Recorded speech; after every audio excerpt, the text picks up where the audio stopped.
dioperasi. Yang kedua, paralisis. Paralisis itu artinya kita memberi relaksasi daripada otot-otot. Nah, otot-otot apa aja yang akan berelaksasi? Tahu berelaksasi kan? Relaksasi artinya relax gitu.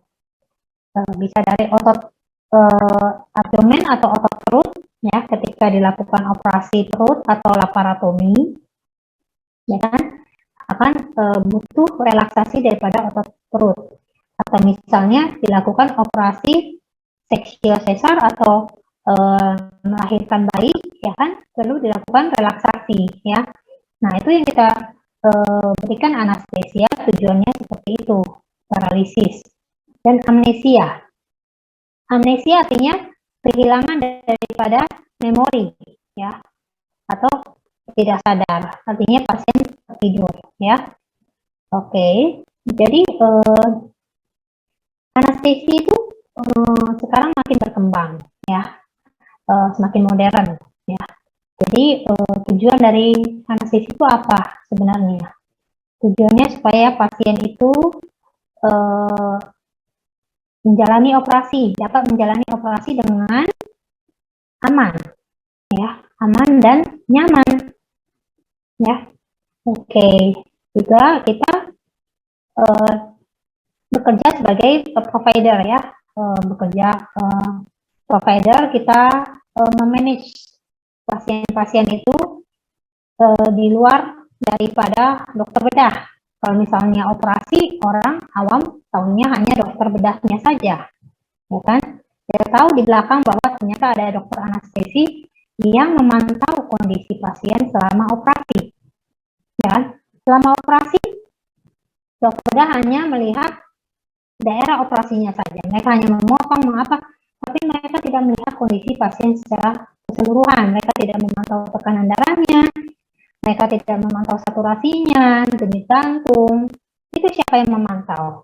Dokter anestesi. Ya, itu kalau misalnya operasi dengan menggunakan anestesi. Ya, kalau operasinya hanya lokal, pasiennya sadar, pasiennya bisa bicara, lokal anestesi, ya tentu saja beberapa tidak diperlukan dokter anestesi.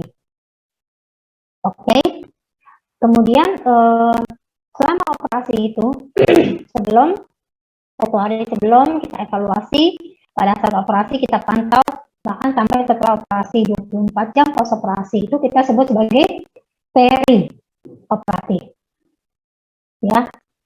Oke, jadi anestesi itu sebenarnya banyak tempat ya, bukan cuma di ruang operasi saja, tapi kita sudah ada beberapa spesialisasi ya. Jadi bisa sampai keluar ruang operasi, misalnya di ICU ya, di ICU, di bagian radiologi. Di bagian radiologi pun bagian ronsen atau MRI atau CT scan.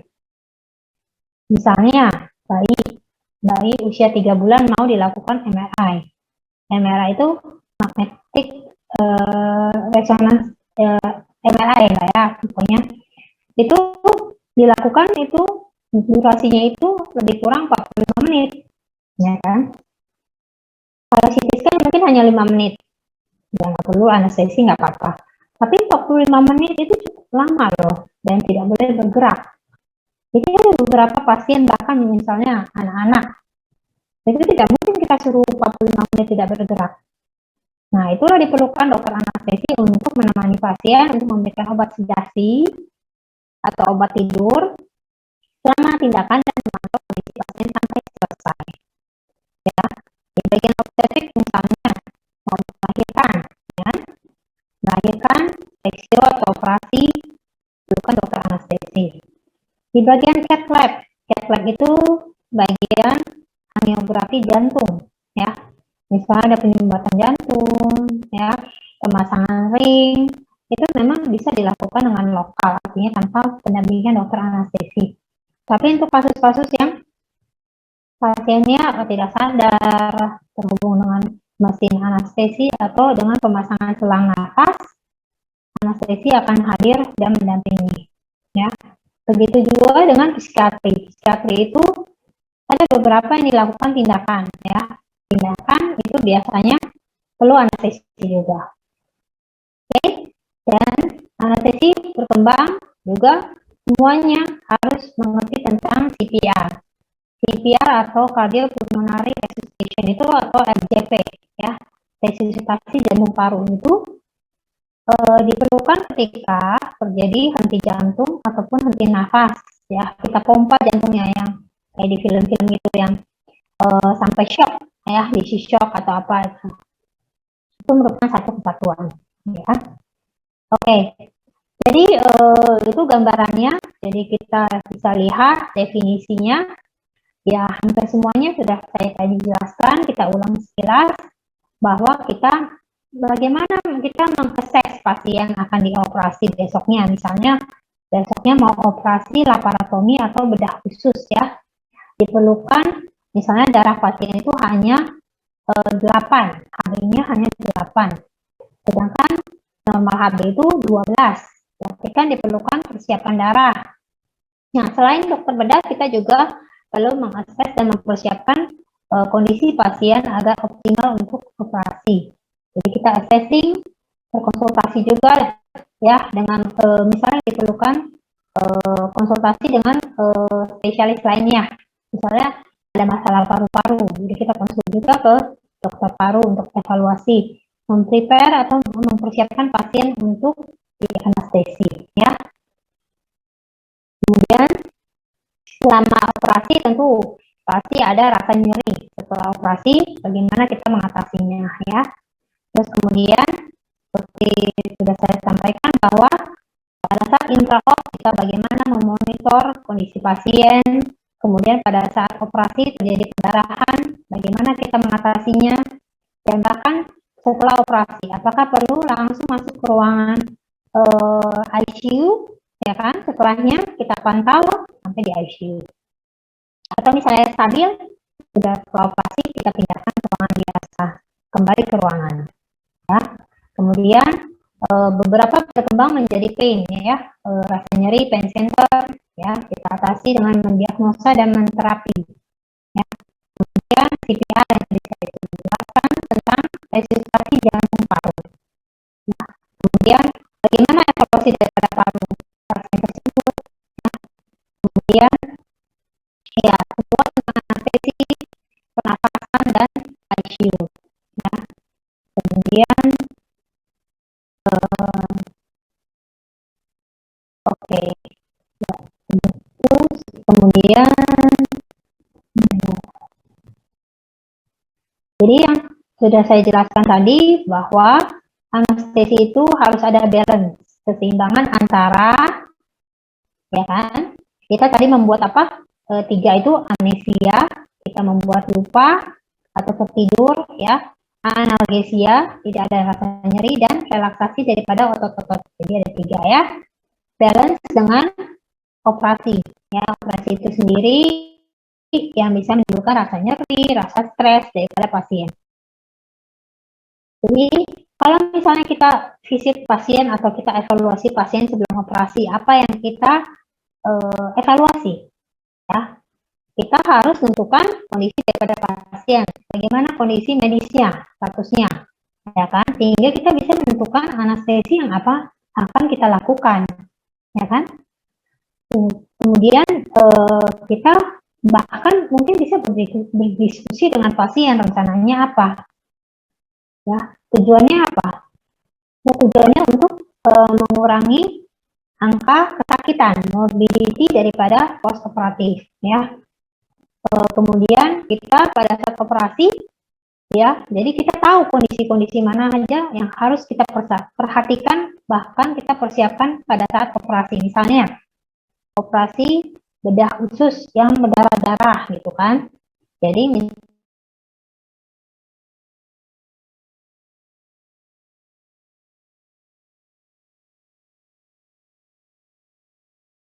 ya, bahkan setelah operasi, oh ini operasi besar ini, berarti anti nyerinya harus kita berikan lebih, atau mungkin kita kombinasikan berarti kita gunakan 2 jenis anestesi yang berbeda dengan tujuan yang membuat pasien nyaman dan bebas dari nyeri ya. Oke, jadi kita ada sebut sebagai ASA atau American Society of Anesthesiology.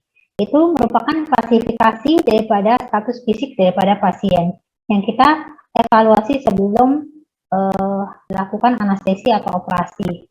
Ya, kita lihat riwayatnya, apakah ada kencing manis, darah tinggi, asma, alergi obat sebelumnya. Kemudian kita lakukan setelah anamnesa adalah pemeriksaan fisik. Kita lakukan pemeriksaan fisik, kita lihat bentuk mukanya, apakah ada kelainan. Kita suruh buka mulutnya, apakah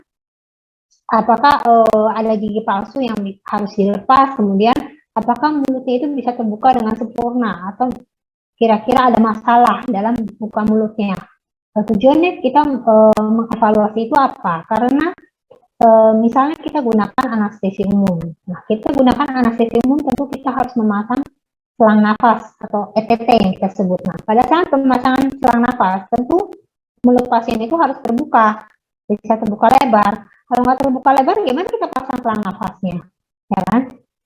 Nah, kemudian dari hasil-hasil lab atau yang tadi yang saya sudah jelaskan, dan obat-obatan apa yang selama ini diminum oleh pasien. Misalnya pasiennya punya kencing manis, dia mendapat obat gula darah, tentu saja itu mungkin apakah harus dihentikan sementara atau kita lanjutkan. Dan obat tekanan darah tinggi, ya biasanya minum obat tekanan darah tinggi. Terus kemudian harus dilanjutkan, kalau tidak nanti pada saat operasi tekanan darahnya bisa naik, misalnya bisa menjadi 200. Kalau terjadi 200, gimana mau operasi berdarah-darah, tekanan darahnya terlalu tinggi, ya, atau mungkin bisa meningkatkan komplikasi setelah operasi. Nah, PS physical status atau yang tadi saya bilang ASA, ya, itu ASA 1, ASA 2, ASA 3, ASA 4, ASA 5, ASA 6, bahkan emergensi. Itu apa sih? Ya, itu klasifikasi. Semakin meningkat ASA-nya, berarti semakin kasusnya sulit atau physical status daripada pasien itu bermasalah, ya. Misalnya, kalau misalnya pasiennya sehat, tidak ada kencing manis, tidak ada gula darah, kita bisa sebut sebagai physical status 1 atau ASA 1, ya. Kalau misalnya pasiennya ada kencing manis terkontrol, bisa tulis ASA 2, ya. Kalau misalnya ASA 3 itu severe systemic disease, artinya kencing manisnya tidak terkontrol, bahkan ada komplikasi. Atau misalnya hipertensi tidak terkontrol, ya. ASA 4, dengan gangguan sistemik seperti ini, kondisi pasien itu sudah mengancam jiwa. Sebelum operasi saja sudah berisiko tinggi, ya. Misalnya seperti pasiennya punya gagal jantung yang berat, ya kan, berkeluhan nyeri dada sebelum operasi, bahkan punya gangguan jantung, gangguan paru, ya, hati maupun ginjal, ya kan. Jadi kalau misalnya ASA 5 gimana? Jadi sebenarnya pasien itu dioperasi tidak operasi pun ya berisiko tinggi. Jadi dioperasi pun tingkat keberhasilan itu rendah, gitu loh. Tapi kalau nggak dioperasi ya meninggal, gitu loh. Tapi kalau dioperasi pun ya bisa kita usahakan atau kita upayakan, ya. Kalau misalnya gimana kalau operasi donor ginjal, ya, misalnya dari korban yang sudah meninggal, diambil donor atau ginjalnya itu ASA 6, ya. Kalau itu emergensi, artinya sesuatu yang harus dilakukan saat itu dalam waktu 1-2 jam sudah harus dioperasi. Oke. Ya tentu saja kita harus informasikan ke pasien, ya, kita mendiskusikan ke pasien, oh Bapak ada ini, terus rencana operasinya Bapak adalah bedah khusus atau misalnya laparotomi, jadi rencananya adalah bius umum atau bius setengah badan, ya. Nanti setelah obatnya kita masukin, Bapak akan merasa ngantuk, kemudian akan ada selang nafas yang kita pasang dari mulut, nanti setelah bangun Bapak akan merasakan tidak nyaman di tenggorokan, ya kan? Perut mungkin luka operasinya akan terasa tidak nyaman atau sedikit perih, tapi nanti kita akan berikan anti nyeri, ya. Diskusikan jenis operasi dan jelaskan, bahkan anestesi itu sangat berisiko, jadi segala tindakan perlu kita jelaskan tentang tindakan kita dan risikonya. Kita sebut sebagai inform, menginformasikan, and consent, artinya pasien mengerti, ya. Ini merupakan persetujuan, ya, tertulis yang harus ditandatangani oleh dokter sebagai pemberi informasi dan yang akan melakukan, serta pasien atau misalnya pasien yang tidak bisa adalah keluarga pasien, ya, harus ditandatangani. Ya, kita jelaskan komplikasinya, kemudian misalnya tingkat kesulitannya ini susah, jadi kemungkinan apa saja yang harus kita siapkan. Kemungkinan kesusahan pada saat pemasangan selang atau kita sebut sebagai difficulty airway. Kemudian pada saat pemasangan selang nafas itu, misalnya ada yang kita sebut sebagai laringoskopi, artinya kita memasukkan alat yang disebut sebagai laringoskopi itu untuk membantu melihat posisi daripada pita suara sehingga selang nafas bisa kita masukkan melewati pita suara tersebut. Ada kemungkinan terjadi gigi yang patah atau yang gigi lepas gitu, itu pun harus dijelaskan. Biasanya ya kalau udah terlatih sih biasa minimal ya. Nah, bagaimana kita mengevaluasi kalau misalnya kayaknya bakal susah nih diintubasi atau dipasang selang nafas. Nah, kita suruh pasiennya buka mulut, lidahnya dikeluarkan. Nah, kita evaluasi malampati. Ya, malampati, skor atau malampati, klasifikasi, kita memprediksi apakah kemungkinan kesusahan daripada intubasi atau pemasangan selang nafas. Ya, kita melihat lidah, dasar lidah dengan rongga mulutnya, ya. Oke. Biasanya kalau orang-orang yang agak gemuk atau misalnya ini kita biasanya susah tuh melihat sampai ke lingkungannya. Nanti ada gambarnya ya. Nah, ini kita suruh pasiennya duduk ya, duduk, jangan tiduran, buka mulutnya, lidah dikeluarkan. Nah, kalau misalnya ini kita bisa melihat daripada palatum soft ya, palatum lunaknya yang belakang itu, berarti ini klasifikasi 1, bahkan ufulanya menggantung ya. Kalau klasifikasi 2, ufulanya ada tapi dia basalnya ketutupan sedikit sama lidah. Kan? Klasifikasi 3, ufulanya hanya melihat di sini aja basisnya ya. Klasifikasi 4 ini palatum lunaknya nggak ada, tinggal palatum depannya kelihatan ketutupan semua sama lidah. Oke, kalau misalnya kayak gini, ini biasa kita prediksi akan kemungkinan susah untuk pada saat pemasangan selang nafas atau intubasi. Oke, ya kita lihat ufulanya, pilarnya, ya kan, palatum lunak, ya kan, dan pasiennya nggak boleh gitu loh, buka aja lidahnya gitu, keluarkan lidahnya, buka mulutnya gitu ya, yang tadi saya sebutkan 1-4. Oke, bagaimana kita memberikan obat medikasi preoperatif? Bisa kita berikan secara psikologikal maupun farmakologikal. Kalau misalnya psikologikal bagaimana, ya tadi kita sudah jelaskan ya. Jadi kalau misalnya kalian jadi pasiennya sendiri, didatangi dokter anestesi, dijelaskan ini, ada gambarannya, tentu kan persiapan untuk secara psikologikalnya kan lebih tersiapkan gitu loh ya. Oke, untuk mengurangi rasa cemas juga. Ya, kemudian kita lihat reviewnya, terus penyakit penyertanya, terus obat-obatan sebelumnya, kita jelaskan ya. Terus kemudian tujuannya apa? Ya, tujuannya untuk mengurangi rasa cemas ya. Ada beberapa obat yang kita bisa berikan, misalnya itu saya memberikan rasa rileks ya, pasien tidur malam itu sebelum operasi ya. Obat-obat lambung ya, untuk mengurangi keasaman daripada lambung, bahkan mengurangi daripada cairan lambung yang terlalu berlebihan. Oke. Ya, untuk ya tujuannya ya memfasilitasi daripada anestesi itu sendiri. Bahkan kita berikan obat-obatan sebelum untuk mengurangi mual muntah, nausea and vomiting ya.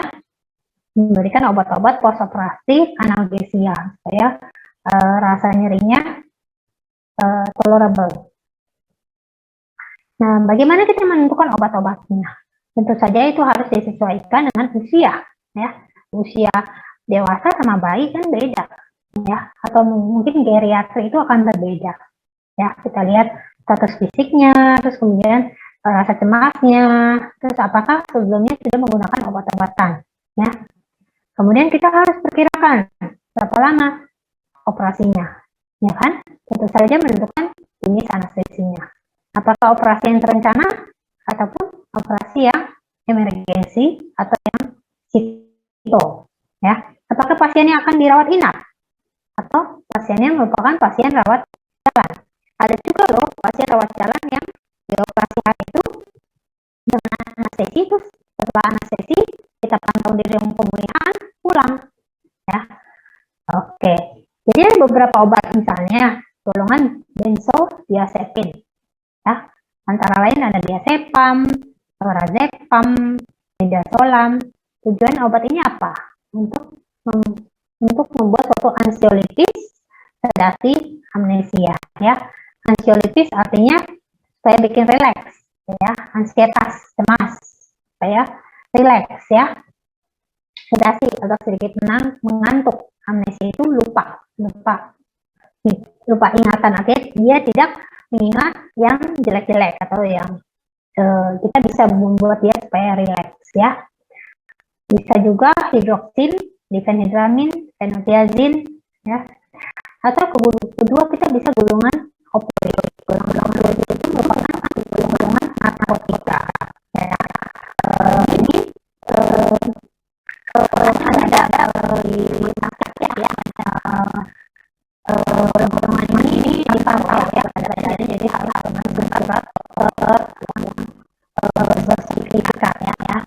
Jadi digunakan kan bisa biasanya digunakan di dalam operasi, cara mulai ini biasanya ada golongan morfin, ada morfin, ada morfin, ada fentanyl. Oke. Bagaimana cara pasien dioperasi dengan anestesi? Ya, tentu saja pasien harus dikuasakan, ya. Dan disebut sebagai capacitating. Tujuannya apa kita puasakan pasien? Ya, tujuannya supaya ya mengurangi risiko menarik aspirasi. Apa sih menarik aspirasi? Jadi ketika pasien yang akan operasi, kan, dia makan. Berarti kan makanan itu akan berada di dalam lambung, belum terkena. Nah, ketika kita bisa makanan kita berikan aspirasi. Berarti itu kan bagian masuk ke tempat yang memang lambung.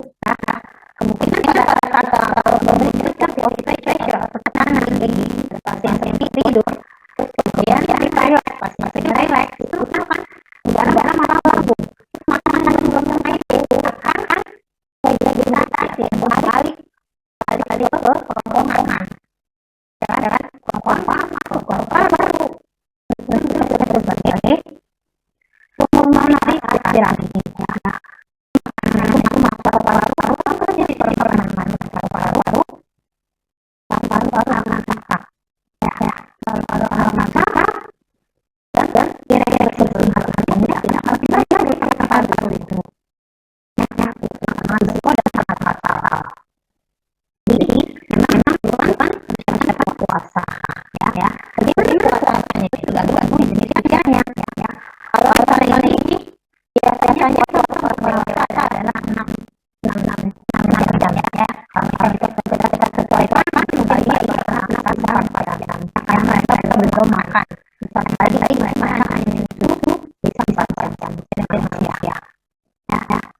Oke, terus kalau misalnya kemudian pasien yang kita puasakan tentu akan meningkatkan.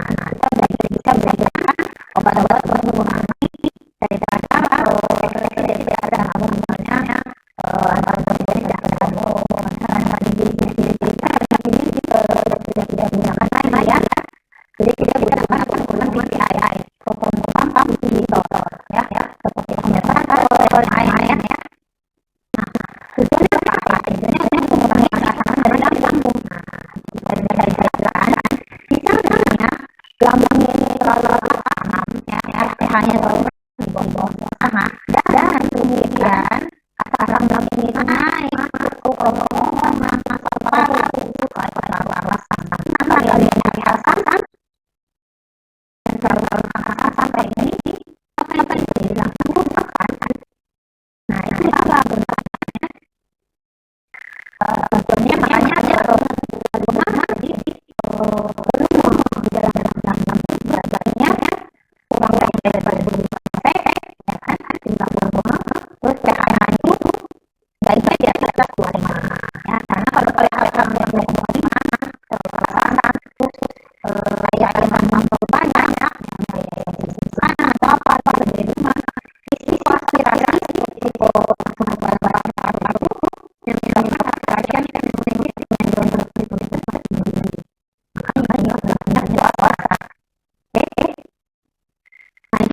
bilang golongan ada potong untuk air, golongan ada ya.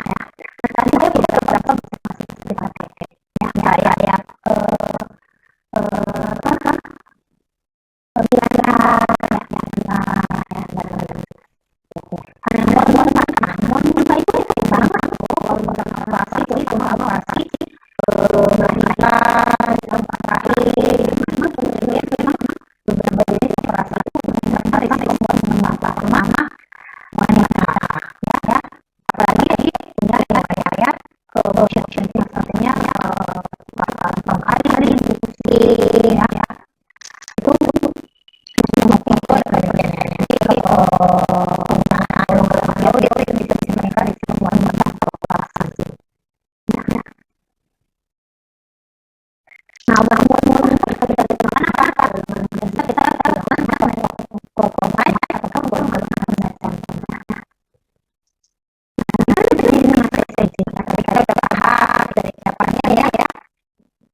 Kalau tidak ada, saya lanjutkan ya untuk mengatasi umumnya ya.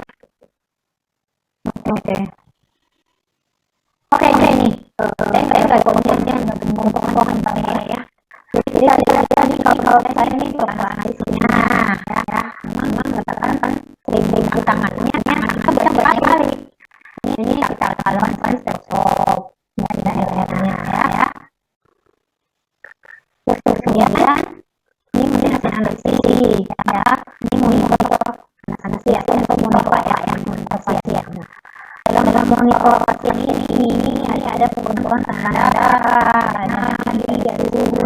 betul kita connect ke pasien ini untuk EKG tempel ada foto ada di sini tapi kalau posisi di bawah atau akhir terus kemudian biasanya kita pasang suhu di sini ya suhu terus kita pasang di sini ya dari sini kemudian di bawah kita naikkan ke bagian ya misalnya masuk ke sini nanti dikeluarkan selama monitor pasien ya pasiennya itu kita pakai untuk memastikan ketika di tangan kiri ya ada jangan dan di bawah ada ya tangan satu lagi ada bebek ini seperti paru-paru dari pasien kalau dia ini masuk ya masuk tekan kita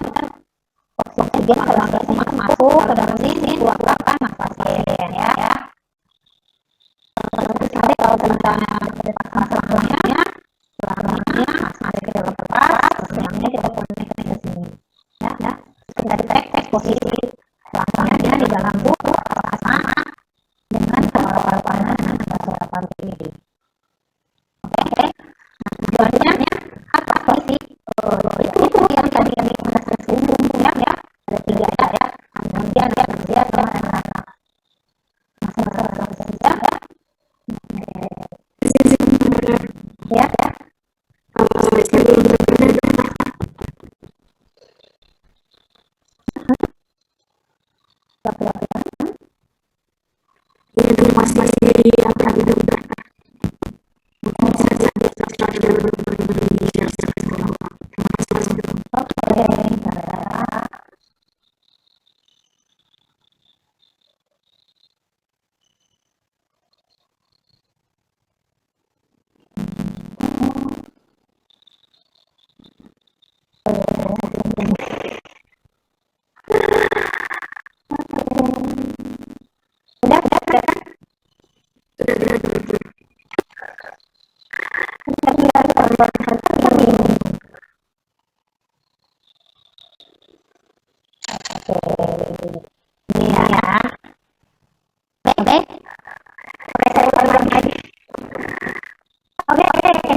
Ada oksigennya, ada terbebas ya. Ini bicara gerakan anestesi atau anestesi ya. Nah ini kemudian dia masih ini ventilator ya dia ada di ada ventilator atau yang manual. Masuk oksigen terus ya. Pakai tangan kiri, tangan kanan nah ada toh. Nah ini ada khusus ya pasien ini karena di mungkin ada jenis yang kita masuk pasien ini kita kasih boleh langsung dari atas atau dari isu ada yang kedua baru kita koneksi ke atas sebagai cara ya pokoknya pasien kedua ya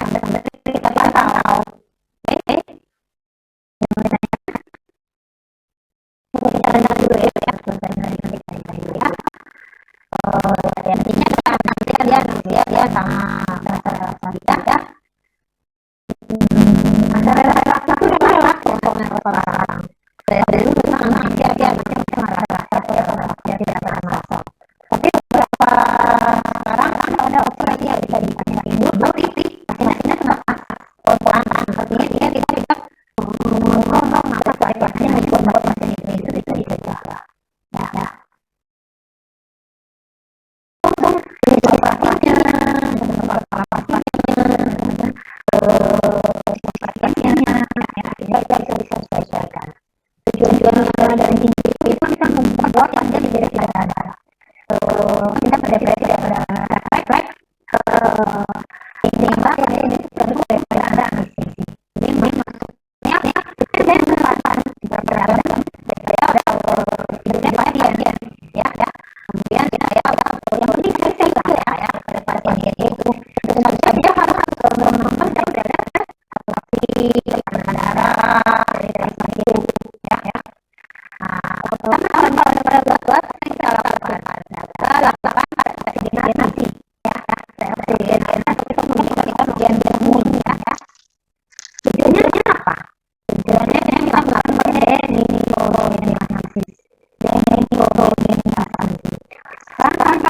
tanya oke jalan itu berapa tetes kamu kan sekarang atas nih sekian ya kan kamu segini dalam itu berapa persen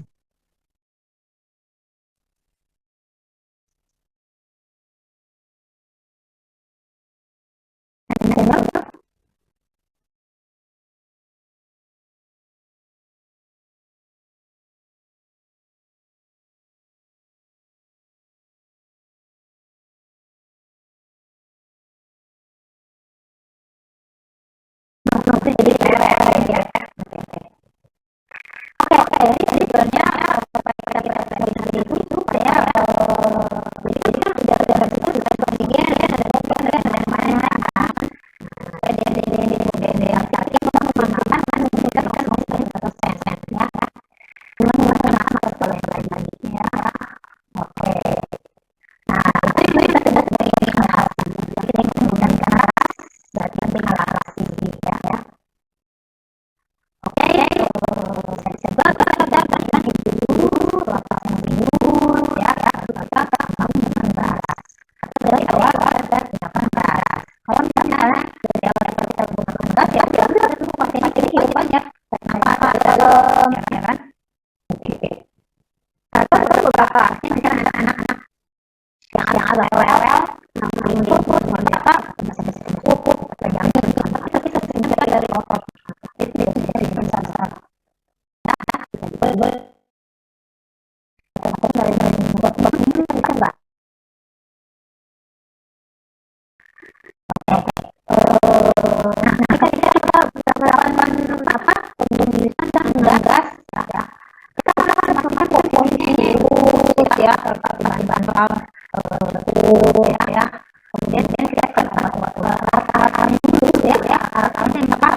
respiratory failure, hati-hati ya. Nafasnya pun jadi shallow, atau nafasnya itu tidak bernafas pasiennya. Nah, ini kan kita bantu dengan mesin pernafasan. Ya. Ini namanya kita sebut sebagai Goodell, 4 stages of anesthesia. Kita bisa lihat dari pernafasannya, apakah pernafasannya cepat atau dalam, ya. Terus pupilnya kita lihat, tapi ya kan ukuran pupilnya, refleksnya, air liurnya bagaimana, ya. Bahkan relaksasinya ini, kalau yang modern, ini gas anestesinya cepat sekali membuat pasien tertidur. Jadi naik stage itu cepat sekali. Kalau jenis anestesi yang dulu, yang lama obatnya atau lama onsetnya, itu bisa kita lihat tahap demi tahapnya. Kalau sekarang agak sulit, tapi ya harus tahu juga. Oke? Nah,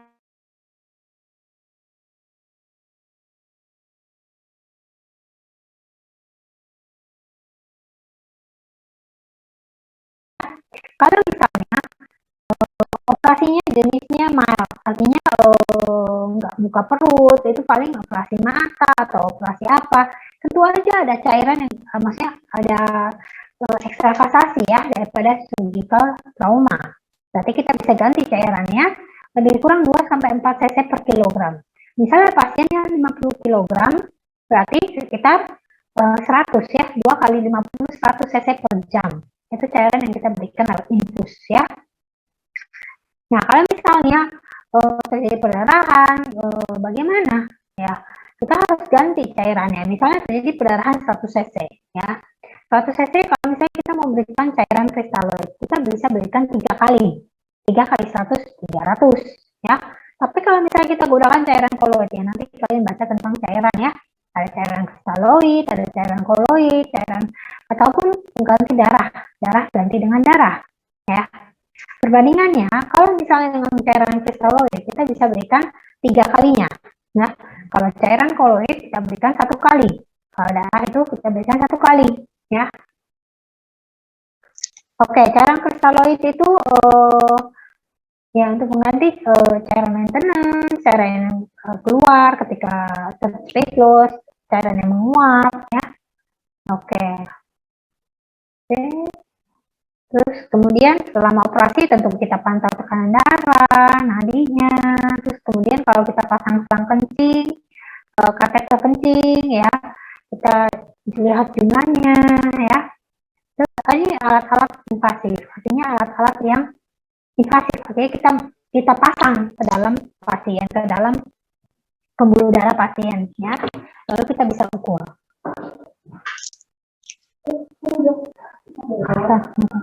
Oke, terus kemudian recovery dari anestesi setelah tadi saya jelaskan, kita ketika menghentikan daripada obat anestesi tersebut, maka obat anestesi itu akan mulai habis ya, dan mulai dikeluarkan dari tubuh pasien. Pasien akan mulai bangun sehingga kita bisa dan kembali refleks itu semua. Ketika itu kita bisa lepas selang nafas kita yang kita sebut sebagai ekstubasi, ya. Oke. Nah, ekstubasinya kalau misalnya posisi pasiennya misalnya operasinya itu tengkurap atau telungkup, ya kita kembalikan dulu lah posisinya ke supine. Supine itu terlentang ya, supaya pasien bisa kita lepas selang nafasnya. Atau misalnya kita lihat pasiennya itu nggak mampu untuk misalnya terjadi perdarahan besar, tekanan darahnya terlalu rendah, atau kondisi pasiennya yang jelek, usia tua, mungkin kita tidak lepas selang nafasnya, kita langsung ke ICU dengan selang nafas tersebut dan kita hubungkan ke mesin pernafasan di ICU, ventilator, ya. Nah, kemudian transportnya, ya. Nah, selama setelah operasi ya kita harus evaluasi pasien 24 jam sampai 28 jam ya, terutama untuk resiko mualnya, apakah ada nyeri tenggorokannya, apakah giginya ada yang terlepas, atau misalnya ada gangguan-gangguan lainnya. Nah ya, kita bisa lihat itu suatu merupakan perioperatif, jadi sebelum operasi, preoperatif, intra, di dalam operasi maupun setelah operasi. Ya, kita mulai berikan anestesi, pasien tertidur. Oke, baru dilakukan operasi. Ya, operasi selesai, baru kita bangunkan pasien. Ya, anestesi kita bisa berikan dengan gas, dengan intravenous, berikan dengan regional. Ya, oke. Setelah operasi itu bisa kita tambahkan. Apakah untuk anti nyeri setelah operasi kita berikan anti nyeri opioid ataupun kita kombinasikan dengan regional. Misalnya bius umum, misal operasi bedah usus, bisa kita kombinasikan. Kita pasang regional, epidural, kita bikin pasiennya tidur. Ya, kita harus balance. Oke? Oke, ada pertanyaan untuk sesi umum?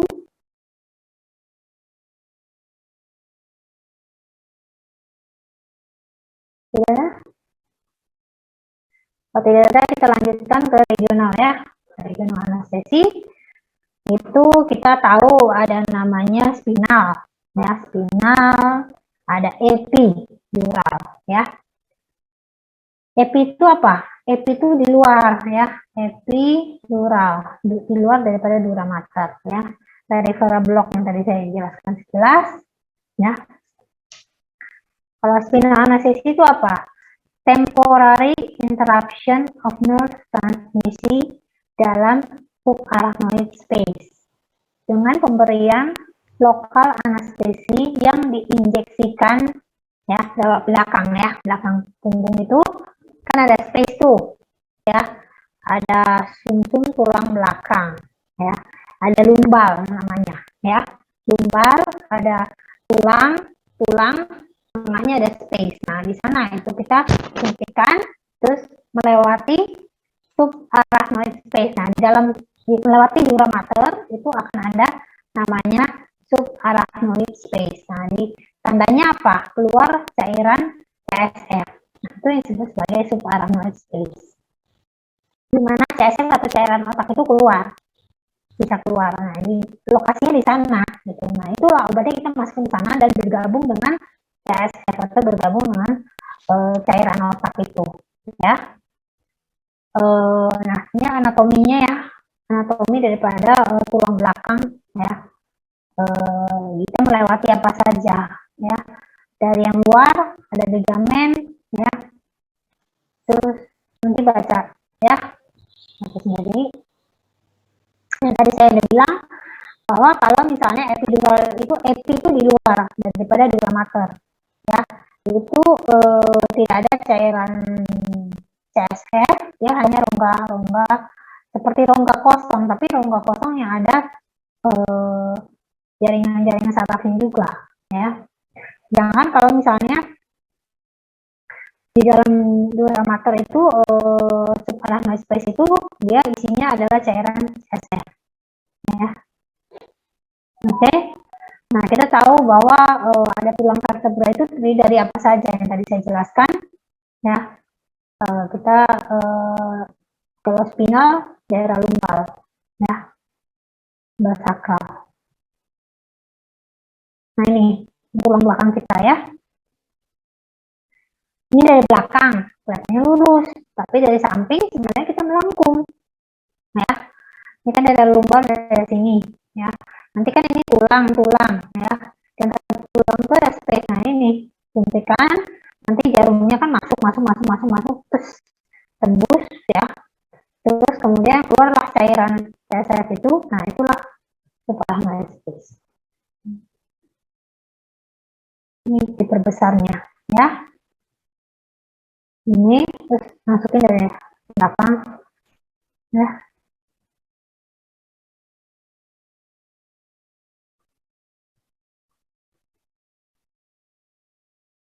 Nah, ini oke. Nah, sini ini kan tulang vertebra daerah lumbal. Nah, terus sana proses spinosus ini ya, melewati.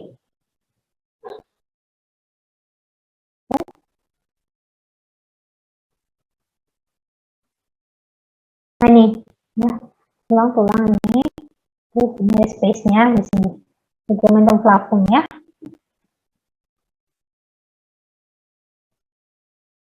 Oke, kita harus lihat ya. Kalau regional ya, kita harus memastikan bahwa tidak ada gangguan neurologik. Artinya itu kan kita kan memblok ya, membuat anestesi sehingga kedua kaki lower ekstremitas atau bawah itu tidak bisa digerakkan sama sekali selama obat anestesinya itu ada. Nah itu jadi orang bilang lumpuh sementara ya, nggak bisa digerakkan. Nah nanti setelah obat anestesinya habis baru bisa digerakkan pelan-pelan. Nah kita harus mengetahui kelainan neurologis pasien itu sebelumnya ya, jangan nanti kita disalahkan. Misalnya kaki kirinya sebelumnya sudah lemah sebelum operasi ya, kita harus catat di dalam laporan kita. Atau misalnya kita bilang ke pasien, oh jadi kaki kiri kamu sudah lemah, berapa kelemahannya, kalian ukur ya. Jangan sampai nanti setelah operasi karena disuntik diberikan obat anestesi spinal, setelahnya dibilang kaki sebelahnya yang kirinya itu lumpuh atau lebih lemah, padahal sebelumnya sudah ada gitu loh. Itu harus didokumentasikan atau dicatat ya. Terus kemudian adakah riwayat gangguan perdarahan ya? Kalau ada gangguan perdarahan misalnya IRN-nya lebih dari 2 itu kontraindikasi ya, tidak boleh ya, karena belakangnya banyak saraf. Oke, sama pembuluh darah. Oke, kontraindikasi ya. Kontraindikasi yang artinya yang tidak boleh dilakukan pada pasien apa saja. Absolut itu yang tidak boleh dilakukan sama sekali. Kalau relatif itu ya tergantunglah kondisi pasien ya. Daripada risiko ya tetap aja kita lakukan regional tapi dengan komplikasi ya, dengan risiko komplikasi ya. Pasiennya menolak. Kalau pasiennya menolak ya jangan kita paksakan ya. Ada infeksi di lokasi yang akan kita tusuk atau suntik ya. Sepsis ya, pasiennya sepsis yang kita sebut sebagai infeksi ya. Infeksi yang sudah sampai membuat kondisinya jelek ya. Koagulopati atau kelainan pembuluh darah atau kelainan bukan pembuluh darah, kelainan perdarahan ya, yang tadi saya bilang ya. Atau misalnya ada peningkatan tekanan intrakranial atau peningkatan intracranial pressure, intrakranial, intra di dalam otak, ini ada intrakranial meningkat gitu, itu nggak boleh ya.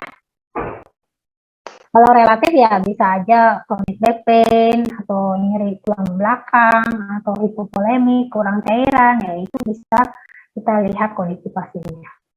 Oke. Ketika kita melakukan spinal atau regional anestesi, ya itu akan menimbulkan efek yang kita sebut sebagai hipotensi. Hipotensi artinya tekanan darah yang turun, disebabkan karena blokade daripada simpatik, ya. Oke.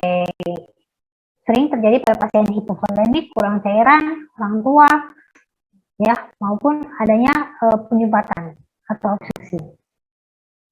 Ya, kalau misalnya kita blok low spinal atau spinalnya rendah, berarti kakinya aja nggak bisa digerakkan, itu tidak akan mempengaruhi daripada pernapasan.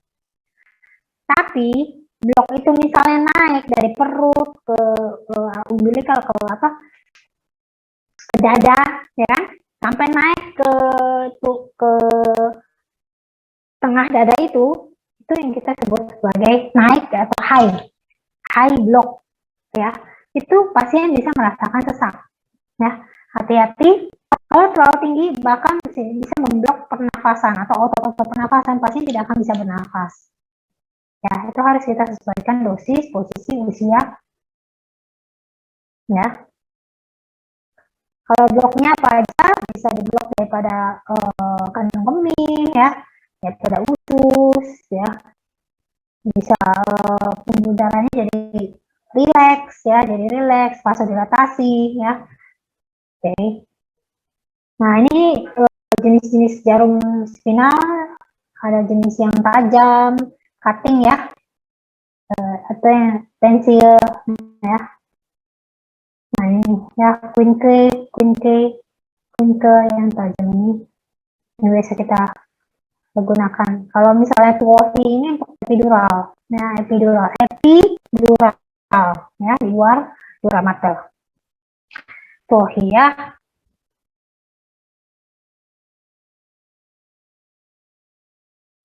bisa pada saat penyuntikan bisa pasiennya posisi duduk atau posisi miring. Ya, ini kan ada tulang belakang tuh. Terus ini kan daerah belakang, ya daerah belakang kayak tulang panggul ya, tulang panggul. Nah, tulang panggul ya. Tarik garis inti, garis buatan ya, maksudnya garis buatan di tengah-tengah sini ya. Ini ke bawah. Ya. Karena ke atas nggak boleh. Kenapa? Kalau spinal, karena ada jaras-jaras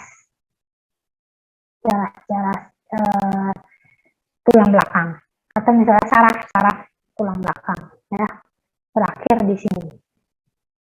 Kalau epidural dia boleh karena di luar daripada cairan CSF atau diuramator, di mana jaras-jaras di luar daripada jaras-jaras itu.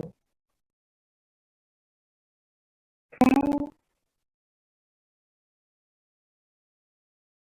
Nah, ini tadi saya bilang ya, posisikan ini agak menekuk ke atas, terus kalau mentok naikin ke atas lagi. Oke, kalau misalnya spinal itu tandanya apa? Kalau dia sudah masuk, tandanya keluar daripada cairan CSF, confirm free flow ya.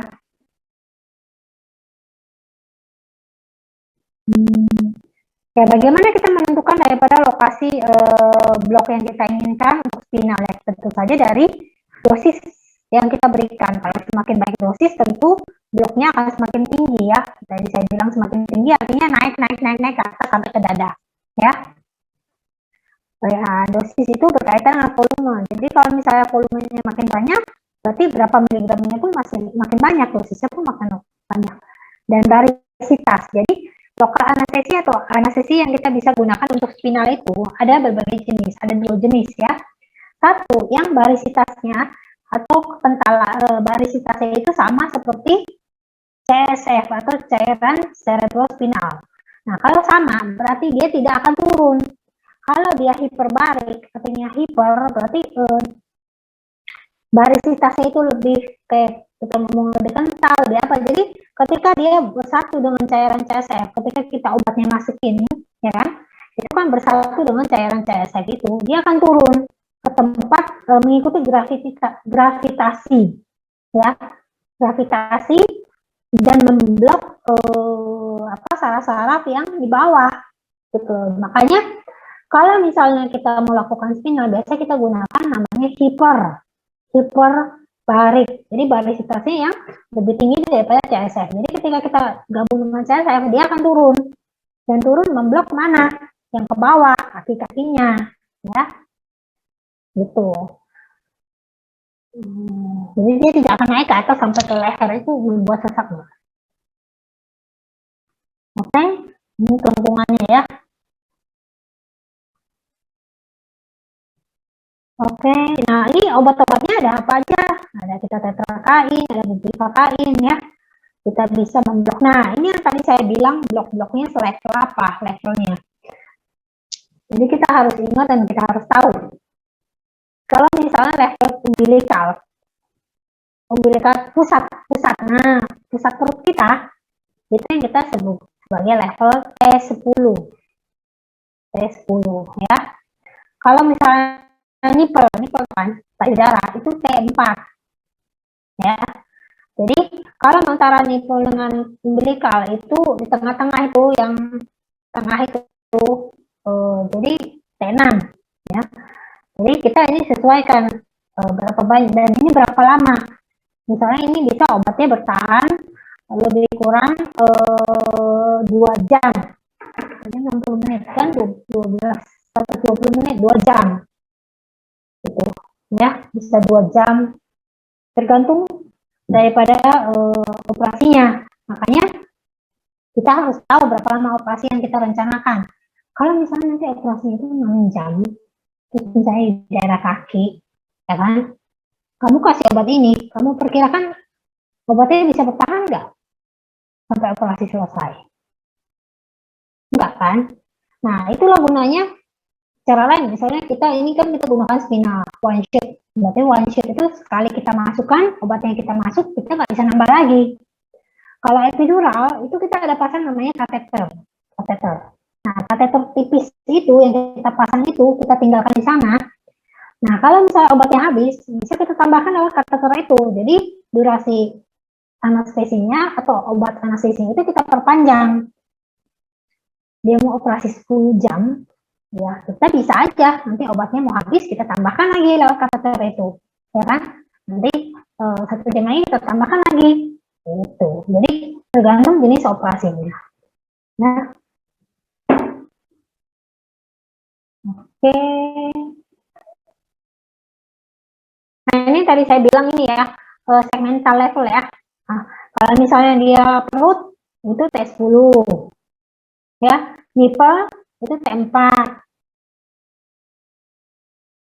Ya, inguinal ligamen atau kan selangkangan ini. Ya, itu T12. Ya, yang penting harus tahu. Oke? Terus yang ini epidural itu mirip kayak spinal, sama, tapi dia di ruangan epi. Ini kan dura mater nih, dura mater. Ruangannya satu, di luarnya itu epidural di sini. Kalau kita tembus dura mater atau ligamen templacum, terus masuk sini. Nah, ini yang ada CSF atau cairan otak kita, cairan otak yang terhubung sama otak atas kepala. Ya. Nah, kalau spinal kita menembus sini, masuk sini. Tapi kalau epi itu di luarnya di sini. Nah, kita masuk sini, kita masukin kateter. Kateter ini, terus jarumnya kita lepas, kateternya kita tinggal. Oke?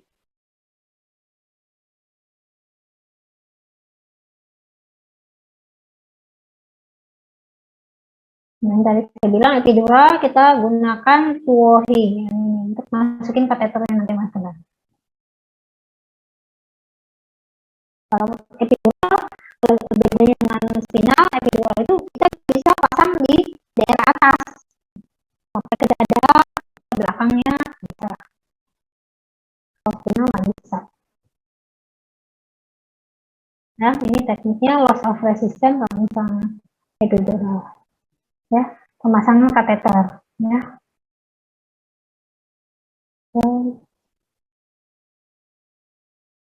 Nah, bedanya juga dengan spinal.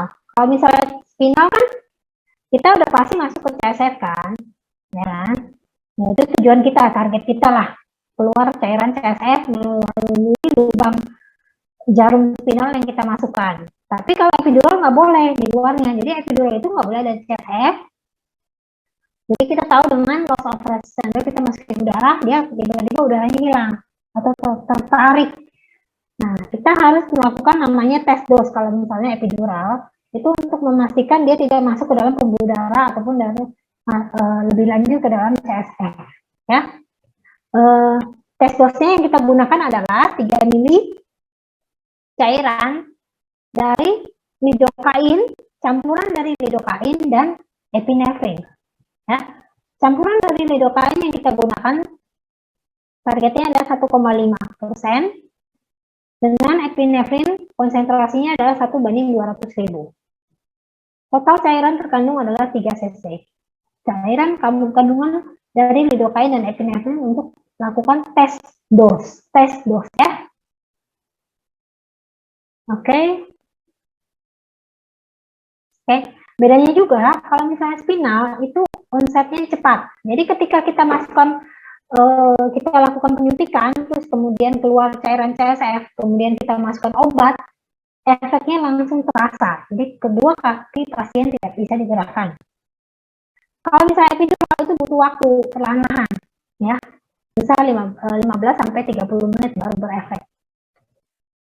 Nah, ini blok, ya. Bloknya bisa yang tadi saya bilang itu tergantung jenis lokasi operasinya. Ya. Nah, misalnya ini kita ada gunakan jarum juga, ya, jarum, terus obat anestesinya mirip dengan yang untuk spinal maupun epidural, tapi ini barisitasi itu isobarik biasanya, isobarik. Ya, seperti ini untuk nerve stimulator. Nerve stimulator artinya nerve itu saraf, stimulator itu menstimulasi. Jadi kita memblok saraf di sana. Ya, memang tujuannya adalah saraf, ditandai dengan pergerakan daripada otot-otot di sekitar saraf tersebut yang dipersarafi oleh saraf tersebut. Misalnya kita mau memblok ini organ bawah, satu level di atasnya di sini. Jadi sarafnya di sini, kita identifikasi dulu. Oh, ini sini keluar. Oh, ini sarafnya di sini. Baru kita masukkan obat anestesi di sekitar saraf tersebut. Ya. Komplikasinya apa? Ya, setiap tindakan pasti ada komplikasi. Kita gunakan obat lokal anestesi. Jadi komplikasi dari lokal anestesi bisa sampai ke sistemik atau masuk ke darah. Jadi hati-hati kalau misalnya masuk ke darah. Karena target kita adalah sekitar saraf, sebenarnya memblok saraf. Tapi di samping saraf itu banyak pembuluh darah. Jadi bisa aja lokal anestesi itu masuk ke dalam pembuluh darah dan menimbulkan efek sistemik. Ya. Dan kita tujuannya memblok saraf. Saraf itu pula bisa terluka kalau kita memang masuknya langsung ke dalam saraf itu. Tujuannya kita memblok saraf itu mengelilingi saraf itu, bukan di dalam saraf. Di dalam saraf itu disebut sebagai intraneural. Itu komplikasinya. Ya. Atau bisa juga hematom, lebam. Ya.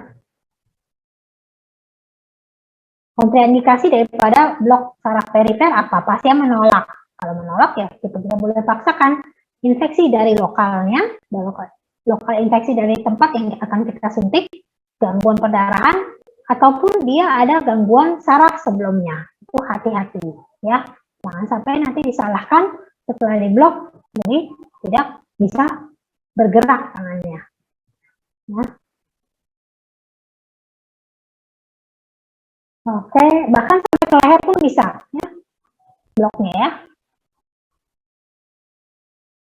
Untuk bahu kita bisa lakukan ini saraf-sarafnya yang bisa kita lakukan ya.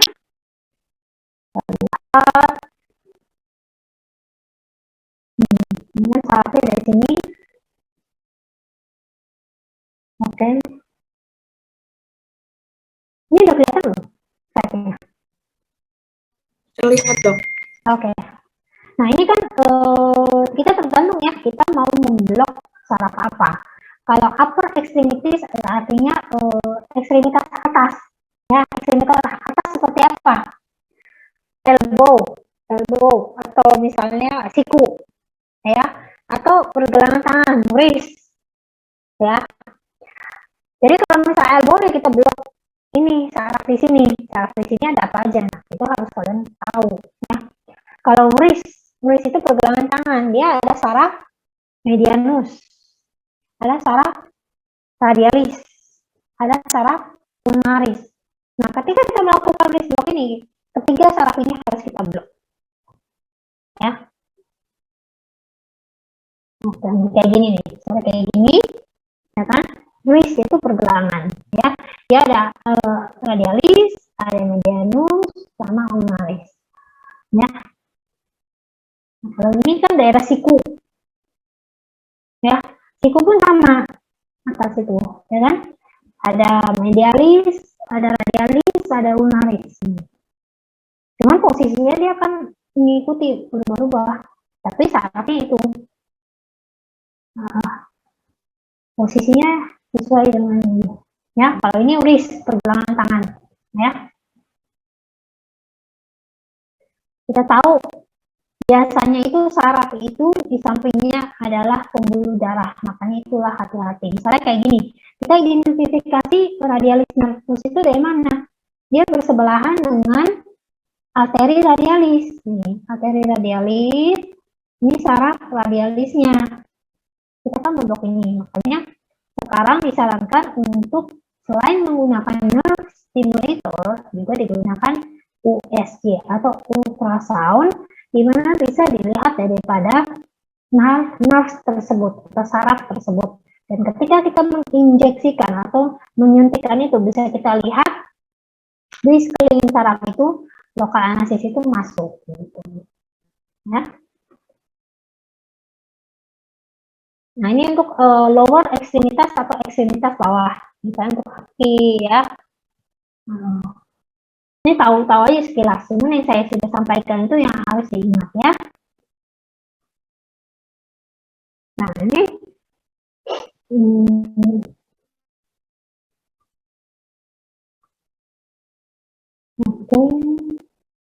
kalau ekstremitas bawah itu beda dengan ekstremitas atas. Kalau ekstremitas atas saja misalnya gampang, kita mau operasi daerah pergelangan tangan, kita belok satu ke atas ya, kita blok sini aja ya, tangannya. Tapi kalau ekstremitas bawah itu ada gabungan saraf-saraf. Misalnya yang di depan atau anterior itu saraf A, yang di posterior itu saraf B. Jadi memang kita harus blok saraf A dan saraf B gitu loh. Jadi tergantung persarafannya. Anatomi kalian ada pelajari ya. Ini gimana anatomi. Oke. Nah, kalau misalnya dia ini disebut sebagai ankle. Ankle itu pergelangan kaki, ya. Pergelangan kaki itu punya 5 saraf itu, ya.